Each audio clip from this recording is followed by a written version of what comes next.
5 seconds, 2 seconds, ready.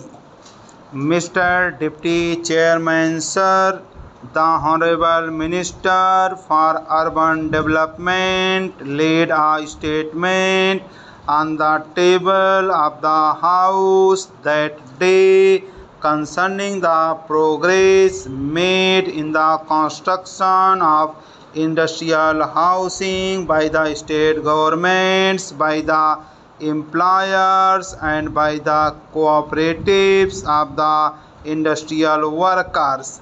Even in the supplementaries that I put to the Honorable Minister that day, and also in the discussion that I am going to raise today, the points that I wish to make out very sharply are that the Housing Ministers Conference held at Bangalore in October 1987 was seized of the entire delay that is there in the construction of industrial houses.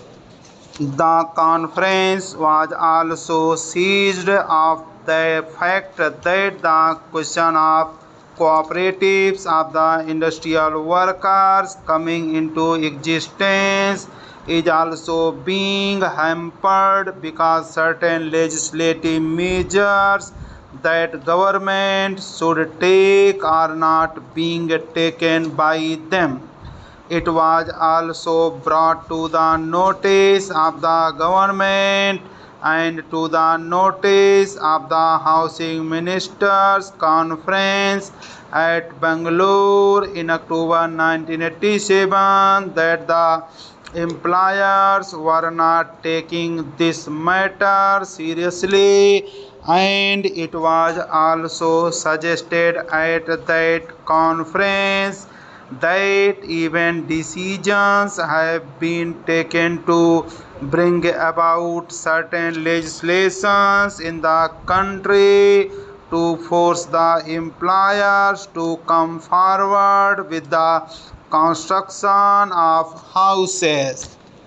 Sir, at the 16th Indian Labour Conference, this subject was discussed at length by the employers, the employees, and the government representatives who attended that conference.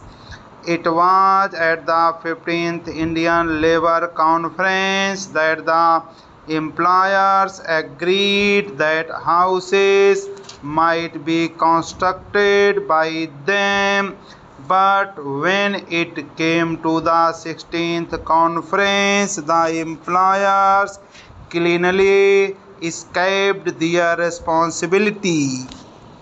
The 16th Indian Labour Conference was held after the Housing Ministers Conference in Bangalore, when the Housing Ministers Conference itself had come to certain conclusions that legislative measures would be necessary in order to force the employers to construct the houses.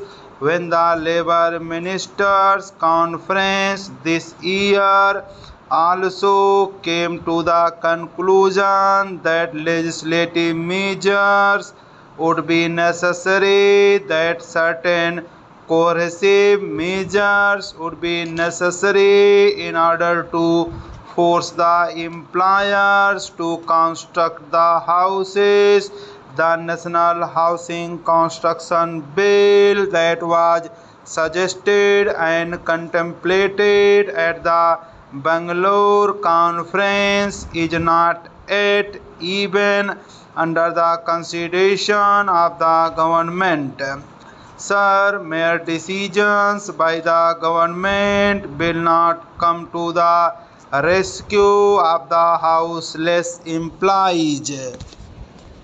Mr. Deputy Chairman, as far as I could gather from the speech of the Honorable member, his chief complaint is with regard to the not very satisfactory progress made by the industrial employer with regard to housing under the subsidized industrial housing scheme of the Government of India. I think it will be best to give the overall picture of the situation with regard to the subsidized industrial housing scheme. In the sixth five-year plan, rupees 45 crores were allotted for subsidized industrial housing, and with rupees 8,500 as the average cost of a tenement, this would have enabled us to build 1,30,000 tenements under the scheme. But sir, during the last 2 or 3 years, there has been a considerable rise in the cost of construction, and moreover, under the rules, we have made it obligatory for each unit to have an independent bathroom and a latrine of its own.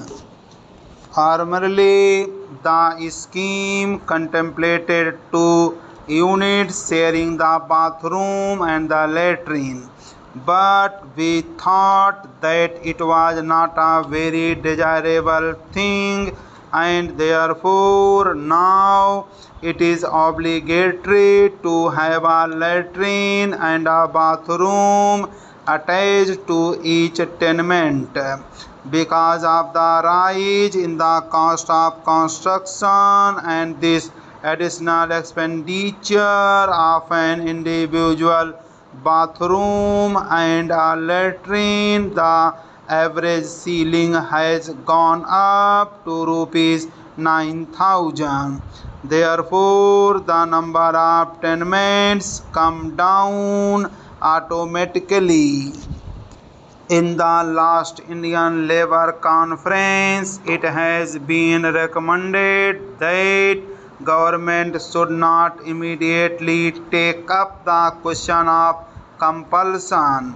Let us wait for some time. We have taken certain steps. We have increased the quantum of the loans.